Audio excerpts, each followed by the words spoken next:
Hello aspirants, welcome to the YouTube channel of Unacademy. My name is Asha Tiwari, and guys, today I'll be discussing with you the Medical Termination of Pregnancy Act 1971. So the Medical Termination of Pregnancy Act 1971 contains 8 sections and it is very easy act. All you have to do is you have to be with me at least for 20 minutes, and in 20 minutes this whole act 1971 will be finished. Or what you can do is you just be active for the starting 10 minutes wherein I will be telling you the brief of all the sections, and thereafter if you want to study more into detail you can go as you want for yourself. Otherwise I can guarantee you 10 minutes are enough just to understand this act 1971. Okay, so everybody, let us start. And just a second, where is the pen? Okay, so section number 1 as always talks about short title extent and commencement. Section 1 हमसे ये बोलता है कि ये इस act को हम medical termination of pregnancy act बोलेंगे 1971, और ये तब फोर्स में आएगा जब सेंट्रल गवर्नमेंट अपने नोटिफिकेशन के द्वारा ऑफिशियल गजेट में बताएगा कि ये फोर्स में आ गया है। अभी मैं आपको इसकी डेट बता दूंगी, फिर आते हैं जब अभी हम डिटेल में पढ़ेंगे। ओके, सेक्शन नंबर 2 पे जब हम आते हैं गाइस, तो ये डेफिनेशन क्लॉज की बात करता है। मेडिकल टर्मिनेशन ऑफ प्रेगनेंसी में केवल 4 डेफिनेशंस आपको दे रखी हैं, ए, बी, सी और डी। तो पहली डेफिनेशन में ये गार्जियन को डिफाइन करता है, दूसरे में ये मेंटल इलनेस को डिफाइन करता है। दोनों ही डेफिनेशन आप लोग के लिए वैसे तो इजी हो जाती हैं, इजी और समझने वाली हैं। फिर माइनर को डिफाइन किया गया है, और उसके बाद जो है आपको एक ऐसी डेफिनेशन दी गई है 2D में, जो मैं आपको पर्सनली बोलती हूँ कि अपनी अपनी बैराक में खोल के मार्क कर लीजिए, क्योंकि मेरे हिसाब से ये डेफिनेशन इसके अंतर्गत इंपॉर्टेंट है। रजिस्टर्ड मेडिकल प्रैक्टिशनर के बारे में बताया गया है, और उसके अंदर भी एक और आपको सेक्शन दिया हुआ है, वो है इंपॉर्टेंट। ये देखिए, डी है रजिस्टर्ड मेडिकल प्रैक्टिशनर, और सेक्शन 2 का क्लॉज एच जो कि इंडियन मेडिकल काउंसिल एक्ट 1956, ये हो जाता है इंपॉर्टेंट। अभी कैसे ये भी आपको बताऊंगी, लेकिन उससे पहले वापस आ जाते हैं हम अपने इंडेक्स पे, क्योंकि अभी मैं आपको दे रही हूँ ब्रीफ 8वें सेक्शन का। ठीक, ये था आपका डेफिनेशन क्लॉज जो मैंने आपको चारों बता दिए इसमें क्या क्या है। सेक्शन 3 पे जब आप आते हैं तो सेक्शन 3 कहता है व्हेन प्रेगनेंसीज में be terminated by registered medical practitioner. Section 3 हमें बताता है कि जो रजिस्टर्ड मेडिकल प्रैक्टिशनर है उन्हीं के द्वारा प्रेगनेंसी को टर्मिनेट किया जा सकता है। प्रेगनेंसी कब टर्मिनेट की जा सकती है, उसके लिए इन्होंने बोला है कि 12 वीक के बाद नहीं की जा सकती है, जब एक रजिस्टर्ड मेडिकल प्रैक्टिशनर का ओपिनियन है और जब 2 रजिस्टर्ड मेडिकल प्रैक्टिशनर के ओपिनियन है, तो ये 12 से लेके 20 वीक तक होगा, लेकिन 20 वीक से ज्यादा नहीं। हालांकि अभी जो अमेंडमेंट हुआ है हम लोग का, अमेंडमेंट के बाद ये हुआ है कि कुछ सर्कमस्टांसेस में ये 24 वीक तक जा सकता है, और वो सर्कमस्टांसेस क्या है वो भी मैं आपसे डिस्कस करूंगी। अब हम आते हैं सेक्शन नंबर 4 पे। सेक्शन नंबर 4 हमसे बोलता है प्लेस वे प्रेगनेंसी में भी टर्मिनेटेड। सेक्शन 4 हमसे कहता है कि ऐसी कौन सी जगह हैं जहां पे अगर इस प्रेगनेंसी को टर्मिनेट करना है तो उसको टर्मिनेट किया जा सकता है। तो सेक्शन 4 हमसे कहता है कि गवर्नमेंट के द्वारा जो भी स्टैब्लिश या मेंटेन इंस्टीट्यूशंस हैं या हॉस्पिटल्स हैं वहां पे ऐसा हो सकता है, या फिर फॉर द टाइम बीइंग अगर कोई ऐसी जगह जो है वो बताई जाए। अब फॉर द टाइम बीइंग में आप लोग इसमें पढ़ेंगे डिस्ट्रिक्ट लेवल कमेटी। इस डिस्ट्रिक्ट लेवल कमेटी में आप लोग पढ़ेंगे कि एक चेयरपर्सन होता है और 2 मेंबर्स होते हैं, या फिर एक चेयरपर्सन होगा और 4 मेंबर्स होंगे। और वो चेयरपर्सन क्या होगा, वो चेयरपर्सन आपका डिस्ट्रिक्ट हेल्थ ऑफिसर होगा या चीफ मेडिकल ऑफिसर होगा। फिर आप आ जाइए सेक्शन नंबर 5 पे। सेक्शन नंबर 5 आपसे कहता है section 3 and section 4 when not to apply. Section 3 और सेक्शन 4 कब अप्लाई नहीं करेंगे, तो याद रखिएगा सेक्शन 3 और सेक्शन 4 तब अप्लाई नहीं करेंगे जब किसी की एकदम हेल्थ पे बनाएगी, यानी कि अगर किसी औरत की एकदम सेफ्टी का मतलब है कि एकदम डेथ होने वाली है बिकॉज ऑफ द प्रेगनेंसी, तो फिर सेक्शन 3 और 4 अप्लाई नहीं करेंगे और सीधे सेक्शन 5 के अंतर्गत इस प्रेगनेंसी को टर्मिनेट किया जा सकता है एक रजिस्टर्ड मेडिकल प्रैक्टिशनर के द्वारा। अब इसी सेक्शन में आप पनिशमेंट भी पढ़ते हैं। इस सेक्शन का जो सेकंड पैराग्राफ है, जो सेकंड क्लॉज है, वो पनिशमेंट के बारे में बताता है, और वो ये कहता है कि अगर यहाँ पे रजिस्टर्ड मेडिकल प्रैक्टिशनर नहीं होगा या फिर जो सेक्शन 4 के अंतर्गत लिखे गए हॉस्पिटल्स हैं वो नहीं होंगे, तो इस व्यक्ति को रिगरस इम्प्रिजनमेंट मिलेगी कम से कम 2 साल के लिए, जिसको एक्सटेंड किया जा सकता है 7 साल तक। सेक्शन नंबर 6 हमसे बताता है कि सेंट्रल गवर्नमेंट के पास पावर होगी कि वो रूल्स बना सकता है, जैसे कि एक्सपीरियंस और ये मेडिकल प्रैक्टिशनर्स का क्या एक्सपीरियंस होता है, मेडिकल प्रैक्टिशनर को क्या क्या प्री रिक्विसाइट्स चाहिए टू प्रैक्टिस, ये सारी चीज़ों के लिए रूल्स बना सकती है सेंट्रल गवर्नमेंट। सेक्शन 7 हमसे कहता है कि स्टेट गवर्नमेंट के पास ये पावर है कि स्टेट गवर्नमेंट रेगुलेशंस बना सकती है इस एक्ट के अंतर्गत। तो रूल्स और रेगुलेशंस में क्या फर्क होता है ये भी डिस्कस करेंगे। ओके, सेक्शन नंबर 8 पे आते हैं। सेक्शन 8 हमसे ये कहता है कि यहाँ पे जो रजिस्टर्ड मेडिकल प्रैक्टिशनर होते हैं ना दोस्तों, उन रजिस्टर्ड मेडिकल प्रैक्टिशनर को कोई भी सू नहीं करेगा, ना ही उनके खिलाफ कोई प्रोसीडिंग्स लेके आएगा। वो सेक्शन नंबर 8 से कवर्ड है क्योंकि उन्होंने गुड फेथ में काम किया है। ये है आपके ओवरऑल 8 सेक्शंस जो हम लोग डिस्कस करेंगे। अब आइए एक एक सेक्शन को बहुत ही प्यार से और आराम से समझते हुए आगे बढ़ते हैं।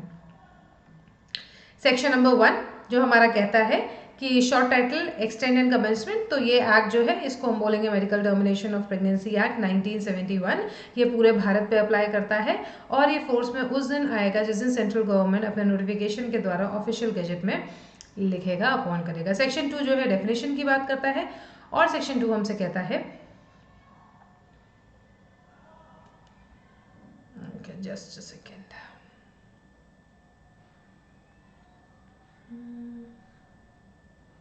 ओके ये देखिए फोर्स में मैंने आपसे बोला था, आपको मैं बता दूंगी। तो फोर्स में आने की तारीख है इसकी 1 अप्रैल 1972। ये फुटनोट्स में लिखा हुआ है। सेंट्रल गवर्नमेंट ने अपने ऑफिशियल नोटिफिकेशन में ये देखिए gazette of India part 3 section 3I में जो है इसके बारे में बात की गई है। 1 अप्रैल 1972 को ये फोर्स में आया। आपको बस इसको ऐसे याद रखना है, ठीक है। तो कोई भी पूछे medical termination of pregnancy act कब फोर्स में आया, ये फोर्स में आया 1 अप्रैल 1972 को। 1971 का एक्ट है, 1972 में फोर्स में आ गया था।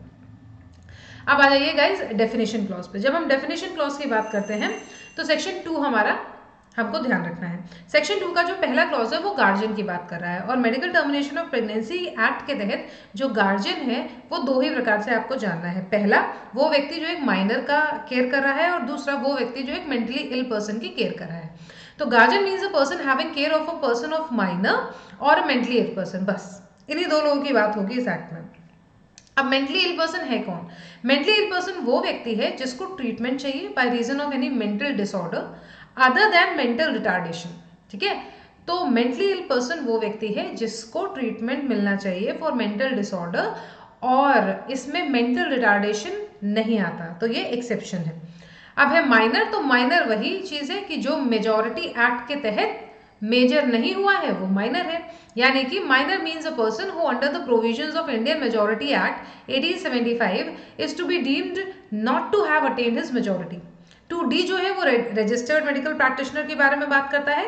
रजिस्टर्ड मेडिकल प्रैक्टिशनर कौन होता है दोस्तों? तो रजिस्टर्ड मेडिकल प्रैक्टिशनर वो व्यक्ति होता है जिसके पास एक रिकॉग्नाइज्ड मेडिकल क्वालिफिकेशन हो। वो रिकॉग्नाइज्ड मेडिकल क्वालिफिकेशन क्या होती है? जो section 2 clause H of Indian medical council act 1956 में दे रखी है और इस व्यक्ति का नाम स्टेट मेडिकल रजिस्टर में दर्ज हो और इसके पास एक्सपीरियंस हो और ट्रेनिंग हो दो चीजों में जनरली, एक है गायनोकोलॉजी और दूसरी है ऑब्स्टेट्रिक्स। तो ऑब्स्टेटिक्स में क्या होता है? ऑब्स्टेटिक्स और गायनोकोलॉजी तो पता ही है। ऑब्स्टेट्रिक्स में जो है पोस्टपार्टम सर्जरी के बारे में बात की जाती है, यानी कि बच्चा डिलीवर होने के बाद की क्या चीजें होती हैं उनके बारे में। तो ये था आपका section number 2। I hope section number 1 and section number 2 are crystal clear to you people. If in case कोई क्वेश्चन है, कोई क्वेरी है, कमेंट सेक्शन में लिख देना। मैं कोशिश करूंगी कि मैं उसको देख के आपको हल कर दूं। इसके अलावा भी अगर कमेंट सेक्शन में भी नहीं लिखने का मन है तो मेरे यूट्यूब चैनल का नाम है कोचिंग क्लासेस बाय ऐश। क्या नाम है? कोचिंग क्लासेस बाय ऐश। उसको आप देख सकते हैं और उस पर आप बता सकते हैं। अब आ जाइए सेक्शन नंबर 3। सेक्शन नंबर 3 बात करता है व्हेन प्रेगनेंसीज में be terminated by registered medical practitioner. Section 3 दोस्तों जैसा कि मैंने आपको बताया, सेक्शन 3 आपसे ये बोलता है कि मेडिकल प्रैक्टिशनर जो है, पहली चीज वो इस एक्ट के अंतर्गत गिल्टी नहीं होगा, ठीक है। और दूसरी चीज कि अगर कोई भी एक्ट जो है, कोई भी और अगर कोई एक्ट है या कोड है जिसके अंतर्गत जो है प्रेगनेंसी को टर्मिनेट किया जा रहा है in accordance to the provisions with of this act, तो उसमें भी जो है ये व्यक्ति गिल्टी नहीं ठहराया जाएगा। अब ऐसा क्यों होगा? क्योंकि भाई ये हमें अभी सेक्शन 8 में प्रोटेक्ट कर रहा है ना कि गुड फेथ में काम किया है। अब दूसरी चीज, ये तब ऐसा होगा जब ये सारे हमारे प्रीरिक्विजिट्स फॉलो हो। पहला कि सब्जेक्ट टू द प्रोविजंस, अच्छा okay now let us study. एक बार मैं आप लोगों को रीडिंग करवा देती हूँ तो आप लोगों को थोड़ा इजी हो जाएगा। When pregnancies may be terminated by registered medical practitioner. Subsection 1 कहता है notwithstanding anything contained in the Indian Penal Code, a registered medical practitioner shall not be guilty of any offence under that code or under any other law for the time being in force, if any pregnancy is terminated by him in accordance with the provisions of this act.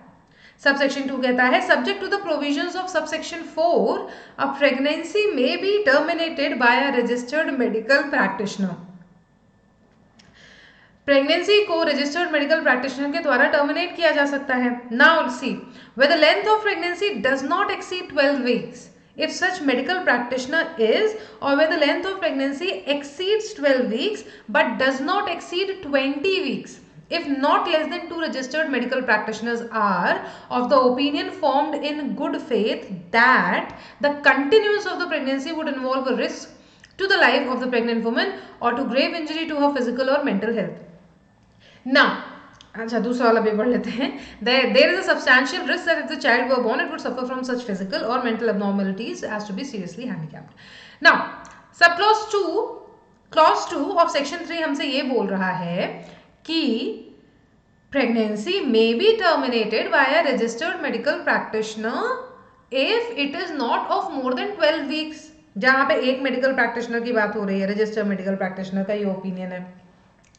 जहां पे 12 से ज्यादा है पर 20 से कम है, वहां पे 2 मेडिकल प्रैक्टिशनर्स की अगर ये ओपिनियन है तो, और वो तब भी ऐसा कर सकते हैं गुड फेथ में, वो तब भी ऐसा कर सकते हैं गुड फेथ में जहां पे they think that this pregnancy is going to risk the life of the pregnant woman और हर मेंटल और her physical health.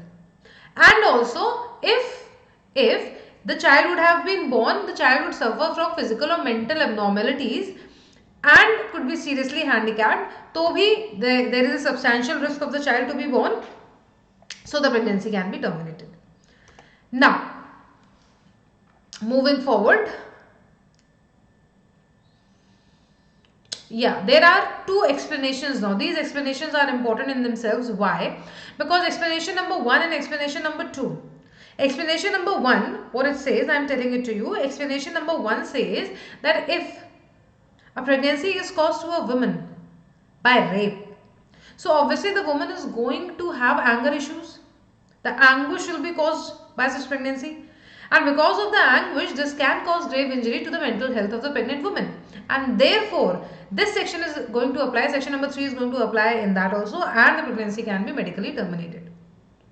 Number 2, where any pregnancy occurs as a result of failure of any device or method that is used to limit the children.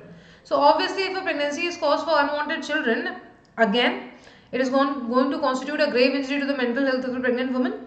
And now if since it is going to constitute to grave injury to the mental health of a pregnant woman, then she can get it terminated under section 3 of the act. Clause number 3, clause number 4 क्या कहते हैं? Clause number 3 हमसे ये कहते हैं कि अगर pregnant woman का जो एनवायरनमेंट है जहाँ पे वो रह रही है, that environment is not good for the betterment of the child, that environment is not good even for the pregnant woman, then the pregnancy can be terminated. And clause number 4 says that, important one, the clause says that if the child, if the pregnant woman has not attained the age of 18 years, or if she is mentally ill. 2 cases, इसीलिए आपको mentally ill पढ़ाया गया था. अगर ये pregnant woman is a minor, not attain the age of 18 years, or she is mentally ill, then please remember the consent in writing of the guardian would be needed for the termination of pregnancy. I'm not saying that. This section, clause number 4, is saying that. See, the pregnancy of a woman who has attained the age of 18 years, or who having attained the age of 18 years, who has not attained the age of 18 years, or who having the attained of 18 years is mentally ill person, shall be terminated except with the consent in writing of her guardian. Please underline it. And also, if in any other cases, यानी कि इन 2 cases के अलावा कोई भी pregnancy अगर terminate की जा रही है तो प्रेग्नेंट वुमेन की उसमें हामी होना जरूरी है, कंसेंट लेना जरूरी है। ये था आपका सेक्शन नंबर 3। सेक्शन नंबर 4 कहता है place where pregnancy may be terminated. So let us go through it. Section 4 says that no termination of pregnancy shall be made in accordance with the act in any place other than, like I told you, a hospital established or maintained by the government, and number B, a place for the time being approved for the purpose of this act by government or a district level committee constituted by that government with the chief medical officer or district health officer as a chairperson of the said committee। यही मैंने आप लोग को बताया था।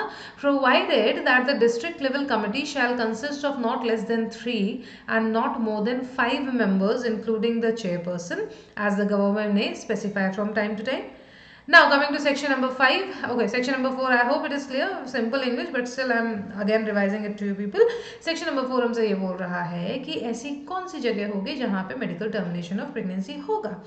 तो medical termination of pregnancy वहीं पे होगा जहाँ पे गवर्नमेंट ने किसी हॉस्पिटल को स्टैब्लिश किया है या मेंटेन कर रखा है, या फिर कोई इस पर्पस के लिए अगर कोई और जगह अलग से बताई गई है तो वहाँ पे, या फिर डिस्ट्रिक्ट लेवल कमेटी जो कॉन्स्टिट्यूट की गई है गवर्नमेंट के द्वारा, वो जहाँ पे बताएगी वो। अब ये डिस्ट्रिक्ट लेवल कमेटी में चेयरपर्सन होता है, तो ये चेयरपर्सन कौन होता है? ये चेयरपर्सन होता है चीफ मेडिकल ऑफिसर या डिस्ट्रिक्ट हेल्थ ऑफिसर। अब टोटल मेंबर्स कितने हो सकते हैं? तो टोटल मेंबर्स चेयरपर्सन को मिला के 3 या टोटल मेंबर्स चेयरपर्सन को मिला के 4, sorry 5, 1 being the chairperson.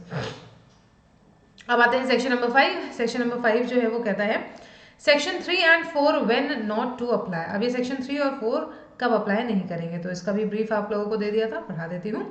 Section 5 कहता है the provisions of section 4 and so much of the provisions of sub section 2 of section 3 as relate to the length of pregnancy and the opinion of not less than 2 registered medical practitioner shall not apply to the termination of pregnancy by registered medical practitioner in a case where he is of opinion formed in good faith that the termination of such pregnancy is immediately necessary to save the life of pregnant women।